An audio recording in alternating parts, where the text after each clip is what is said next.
Augmented and virtual reality are two trends that have picked up quite a lot of steam recently. Virtual reality is something that's been available in the mobile landscape for over 2 years at this point, and augmented reality is just now starting to get popular with the rise of Google's Tango platform. There are smartphones that support VR, and very select few that support AR functionality. However, what if we could have a smartphone that allowed for both augmented and virtual reality experiences? Asus announced the ZenFone AR a few days ago as the first handset to support both Daydream virtual reality and Tango augmented reality. We recently got to take an up close and personal look at the phone to see just what it has to offer, and our impressions are quite good. I'm Joe Martin with PhoneArena, and this is our hands-on look at the Asus ZenFone AR. The ZenFone AR is only the second Tango-enabled smartphone that's hit the market aside from the Lenovo Fab 2 Pro, and the differences in design between this and Lenovo's offering is night and day. Whereas the Fab 2 Pro is a giant slab of metal with a hefty weight of 259 grams, the ZenFone AR is a more elegantly designed piece of tech that's both smaller and lighter than Lenovo's handset. With a width of 9mm and a weight of 170 grams, the ZenFone AR is surprisingly lightweight and trim considering all the tech that's packed inside of it.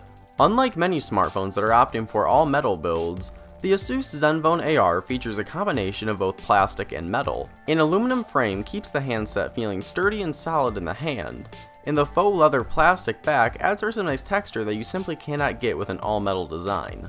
The ZenFone AR may not be the best looking or most premium handset we've ever seen, but it does differentiate itself with its looks and manages to cram in a completely full-fledged AR platform in a rather trim body. The front of the ZenFone AR is where you'll find the device's 5.7-inch Super AMOLED display that boasts a resolution of 2560 by 1440.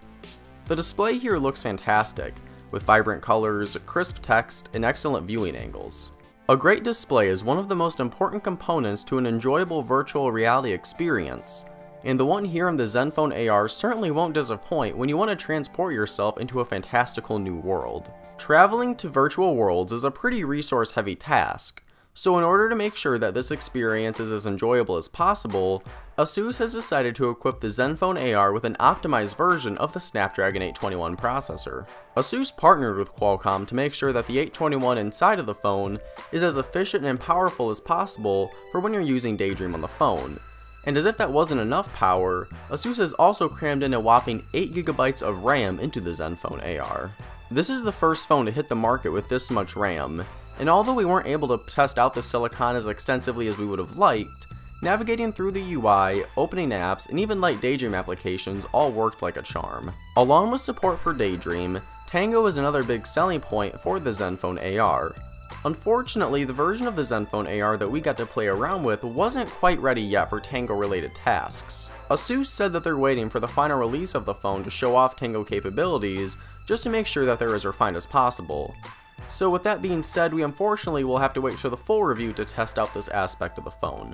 When Tango does work on the ZenFone AR, it'll make use of the Asus Tri-Cam camera system that's present on the back of the handset. The Tri-Cam setup consists of 3 cameras, including a primary 23-megapixel sensor, a motion tracking one, and a third sensor that's used for depth sensing.